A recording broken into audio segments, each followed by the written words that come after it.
अस्सलामुअलैकुम। सब नाजरीन से गुजारिश है कि एक बार दुरूद शरीफ पढ़ लें। एक बार दुरूद शरीफ पढ़ने से अल्लाह ताला 10 मरतबा रहमत फरमाते। नाजरीन, आज हम अपनी वीडियो में एक ऐसी शख्सियत को खराज तहसीन पेश करेंगे जो पीटीवी के एक मशहूर टीवी शो के लिए मशहूर थे। उन्होंने औलाद ना होने के बावजूद शादी नहीं की, और ऐसा क्या जुर्म था जिसकी वजह से उन्हें जेल भी काटनी पड़ी। आज की जिस शख्सियत के बारे में हम बताने लगे हैं, उनके लिए सिर्फ नाजरीन ये जुमला ही काफ़ी है। देखती आंखों सुनते कानों को तारिक अजीज का सलाम पहुँचे। ये सुनकर ही तारिक अजीज साहब नीलाम घर की याद आ जाती है। नाजरीन, तारिक अजीज साहब पाकिस्तान की मशहूर टीवी होस्ट और शख्सियत थे। वो अपनी मेहमान नवाजी और मीडिया की दुनिया में अपने अजीम किरदार के लिए हमेशा याद रखे जाएंगे। बज़्म तारिक अजीज में जहां वो सिर्फ अपनी होस्टिंग के लिए जाने गए, वहां वो अपनी ज़िंदगी की कहानियां, दोस्ती और मोहब्बत भरी बातों से भी दिलों में जिंदा है। जी हाँ नाजरीन, ये वही हैं जिन्होंने फुटपाथ से अपना कैरियर का आगाज़ किया, और आज की इस वीडियो में हम ये भी बताएंगे कि उन्होंने इस जुमले का आगाज़ किस तरह किया।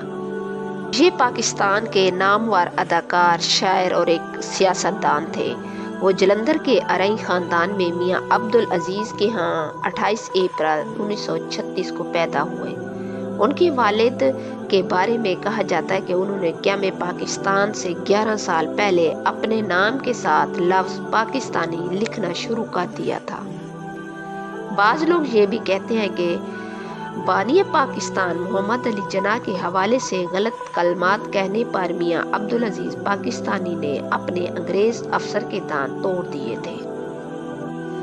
तारिक अजीज ने इब्तदाई तालीम जलंधर में हासिल की और क़याम पाकिस्तान के बाद अपने ख़ानदान के साथ सहीवाल मुंतकिल हो गए।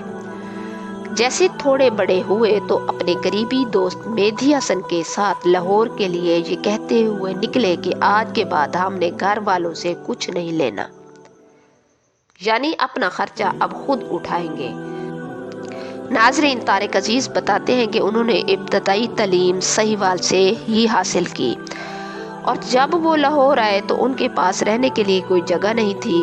उन्होंने अपने एक इंटरव्यू में बताया कि वो दिन को काम किया करते थे और रात गुजारने के लिए वो पार्क में कभी सो जाया करते थे या कभी किसी दोस्त के घर रह लिया करते थे। उन्होंने बताया कि एक वक्त था मेरे पास लाहौर में रहने का कोई ठिकाना भी नहीं था, और फिर वो वक्त भी आया कि उन्होंने इसी लाहौर में पार्लियामेंट का टिकट भी जीता और एक सियासतदान भी बने।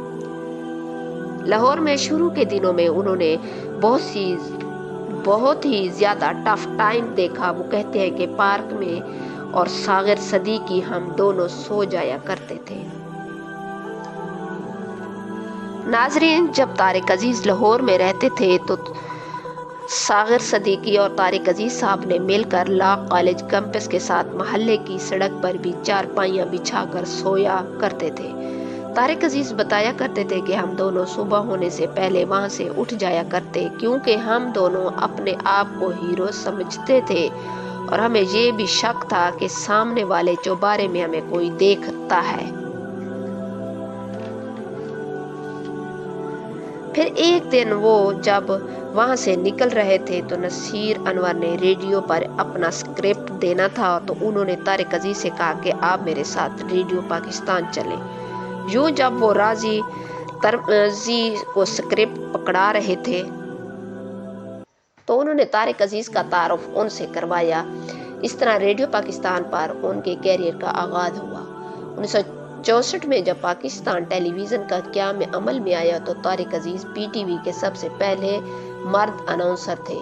तो 1975 में शुरू किए जाने वाले उनके स्टेज शो नीलाम घर की शोहरत में मजीद इजाफा कर दिया गया। ये प्रोग्राम कई साल तक जारी रहा और उसे बाद में तारिक अजीज शो का नाम दिया गया। नाजरीन, अगर उनको इस खित्ते में उस्तादों के उस्ताद कहा जाए तो ये बात बिल्कुल दुरुस्त होगी, क्योंकि तालीमी तफरीह टीवी शो स्क्रीन पर उन सब का आगाज़ किया। अदाकार सुहेल अहमद बताते हैं कि ये جو اب ٹی وی چینلز پر جو کچھ دکھایا جا رہا ہے اس کی شروعات طارق عزیز کے ہاتھوں ہی سے ہے۔ وہ بتاتے ہیں کہ ایک عرصے تک انڈیا چینل بھی جیسے یاروں کی بارات شو میں طارق عزیز صاحب کو ہی کاپی کرتے رہے ہیں۔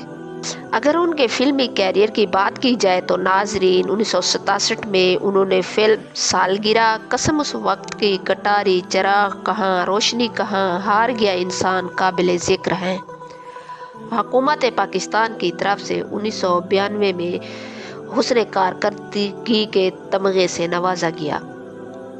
ناظرین، طارق عزیز صاحب بتاتے ہیں کہ سن 1960 میں جب وہ لاہور ریڈیو پاکستان میں کام کر رہے تھے تو ان کی تنخواہ 150 روپیہ تھی۔ ملک کے سب سے مہنگے ٹی وی ہوسٹ رہے ہیں۔ انہوں نے اپنے انٹرویو میں بتایا کہ وہ 1 گھنٹے کا معاوضہ 10 لاکھ روپے تک بھی لے لیتے تھے، اور ان کے علاوہ 1 گھنٹے سے جتنے منٹ زیادہ ہوتے تو اس کا معاوضہ الگ ملتا تھا، لیکن یہ تو ان کے کیریئر کے عروج کا زمانہ تھا۔ ناظرین، وہ ترقی پسند نظریات کے مالک تھے۔ وہ زندگی میں ہر مشکل کا سامنا کر کے آگے بڑھتے رہے ہیں۔ یہی وجہ ہے کہ وہ سیاست میں بھی سنجیدگی سے حصہ لینے لگے اور جناب طارق عزیز صاحب وزیر اعظم ذوالفقار علی بھٹو کے ساتھیوں میں شامل ہوئے۔ انہوں نے بھٹو صاحب کے ساتھ سرکاری وفد کے ہمراہ مختلف ممالک، خاص طور پر سعودی عرب کا دورہ بھی کیا تھا۔ ان کی زندگی میں ان سے سوال کیا گیا کہ آپ نے بائیں بازو کی سیاست سے آغاز کیا اور پھر بھٹو جنرل ضیاء الحق کے دوست بھی بن گئے اور کچھ عرصہ بعد نون لیگ کی ٹکٹ سے قومی اسمبلی بھی پہنچ گئے۔ ان سوالات کے جواب میں وہ کہا کرتے تھے کہ بھٹو پڑھے لکھے تھے، ذہین، خوبصورت انسان تھے، وہ مجھے پسند بھی تھے، اور جہاں تک آپ جنرل ضیاء الحق کی دوستی کا تانا دیتے ہیں تو مجھے دوست جنرل ضیاء الحق نے بنایا تھا، میری یہ خواہش نہیں تھی۔ پھر طارق عزیز سن 1997 کے عام انتخابات میں لاہور سے قومی اسمبلی کی سیٹ سے سابق وزیر اعظم عمران خان کو بڑے مارجن سے شکست دی تھی۔ ناظرین، جناب طارق عزیز صاحب بتایا کرتے تھے کہ وہ خوش نصیب ہیں کہ انہیں یہ سعادت نصیب ہوئی کہ انہوں نے خانہ کعبہ کی تعمیر نو کے متبرک کام میں ایک مزدور کی حیثیت سے کام کیا تھا۔ آغا قیصر کے مطابق طارق عزیز بتاتے ہیں کہ انہیں خانہ کعبہ میں ایک اینٹ لگانے کی سعادت نصیب ہوئی ہے۔ انہیں یہ سعادت ایک پاکستانی کنٹریکٹر کے تعاون سے نصیب ہوئی جو ان کا بہت بڑا فین تھا۔ ناظرین، طارق عزیز جب اپنے ٹی وی شو کے آغاز میں بھاگتے ہوئے لوگوں کے سامنے آتے اور یہ جملہ ادا کرتے تو سب کے ہاتھ دیوانوار تالیاں بجا کر ان کا استقبال کیا کرتے۔ سینئر اداکار اور طارق عزیز کے قریبی دوست محمد قوی خان بتاتے تھے کہ ان کا مشہور جملہ کا آغاز اس طرح ہوا کہ ایک دن انہیں ایک ایسا فین ملا جو آنکھوں سے دیکھ نہیں سکتا تھا۔ اس نے کہا، طارق صاحب، میں تو آپ کا پروگرام۔ ناظرین، آغا قیصر بتاتے ہیں کہ ایک مرتبہ میں نے طارق صاحب سے کہا کہ نجی ٹی وی کے انعامی شو میں معمولی سوالات پر موٹر سائیکلیں دی جا رہی ہیں، آپ بھی سلسلہ شروع کریں۔ تو اس پر طارق صاحب نے قدرے سخت لہجے میں کہا کہ ایسا کبھی دوبارہ نہ کہنا، کیونکہ میں اپنی قوم کو لالچ اور آسانی کی نہیں بلکہ محنت اور علم حاصل کرنے کی عادت ڈالنا چاہتا ہوں۔ جبکہ صوفی تبسم کے پوتے ڈاکٹر جاوید صوفی بتاتے ہیں کہ سن 1978 میں اور میرا دوست نیلام گھر میں مہمان بنے۔ ہم دونوں دوست طارق عزیز کے سامنے تھے اور گاڑی کے لیے سوالات کے جوابات دے رہے تھے۔ ہمیں ٹارگٹ دیا گیا تھا کہ ہم نے 22 سوالات کا جواب دے کر گاڑی جیتنا تھی۔ میں اور میرے دوست نے 20 سوالات کے جواب دیے، ہم سے 2 غلطیاں ہوئیں، جس کے بعد ہم گاڑی کی بجائے ٹیلی ویژن جیت کر گھر لوٹے تھے۔ جبکہ ڈاکٹر ٹونی نے بتایا کہ نیلام گھر کا فیڈ بیک اس قدر زبردست تھا کہ ہم پورے علاقے میں ایک عرصے تک ہم لائق فائق مشہور ہو گئے تھے۔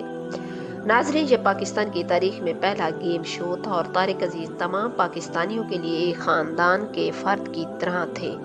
उनका नीलाम घर से शुरू होने वाला शो तारिक अजीज शो और फिर बज़्म तारिक अजीज शो के नाम से कई दहाइयों तक चला और मशहूर शो रहा। और यही वजह है कि उनको ज़्यादातर लोगों उनके टीवी शो की वजह से जानते हैं, जो कि 1974 में ऑन एयर होना शुरू हुआ था। नाजरीन, अगर हम उनकी पर्सनल लाइफ का जिक्र करें तो उन्होंने अपनी जिम्मेदारियों की वजह से लेट शादी की। उनकी शादी पेशावर में पठान ख़ानदान में हुई। उनकी औलाद में कहा जाता है कि उनका एक बेटा पैदा हुआ था और वो इंतकाल कर गया, मगर तारिक अजीज साहब कहते थे कि वो अल्लाह ताला की अमानत था, वो उसने ले ली। उन्होंने कभी भी औलाद की खातिर दूसरी शादी नहीं की, बल्कि उन्होंने अपनी वाइफ के साथ एक खूबसूरत ज़िंदगी गुजारी और कभी उनको औलाद ना होने का कोई एहसास नहीं दिलाया था।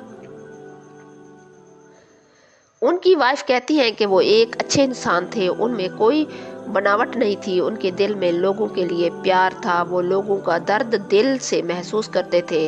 वो बताती हैं कि उनकी कमीज़ की दोनों साइड्स पर जेबें होती थी और जैसे कोई वर्कर या कोई ज़रूरतमंद आता था तो वो अपनी पॉकेट में हाथ डालते और उनको दे देते थे। मैंने कभी नहीं देखा था कि उन्होंने कितने पैसे दिए हैं, जितने उनके हाथ में आते वो दे दिया करते थे और वो इस सब से खुश होते थे और कहते थे कि हमारे लिए अल्लाह पाक है ना, और कहा करते थे कि अगर मैं ये सब दे दूं तो अल्लाह ताला मदद करने वाला है। नाजरीन, तारिक अजीज ने 17 जून 2020 को 84 साल की उम्र में लाहौर में वफात पाई। नाजरीन, सिर्फ यहाँ तक ही नहीं, उन्होंने मरने से पहले ही अपनी तमाम जायदाद अपने प्यारे वतन पाकिस्तान को वक्फ कर दी। उनकी वसीयत के मुताबिक तदफीन से कबल उनकी प्रॉपर्टी और 4 करोड़ 41 लाख रुपए की रकम कौमी खजाने में जमा करा दी गई थी। नाजरीन, हमने कैसे बेहतरीन लोगों को इस दुनिया से रुखसत कर दिया। तारिक अजीज का जाना भी एक अजीम खोए हुए हीरे की तरह है, लेकिन उनकी यादें और उनका किरदार हमारे दिलों में हमेशा जिंदा रहेगा।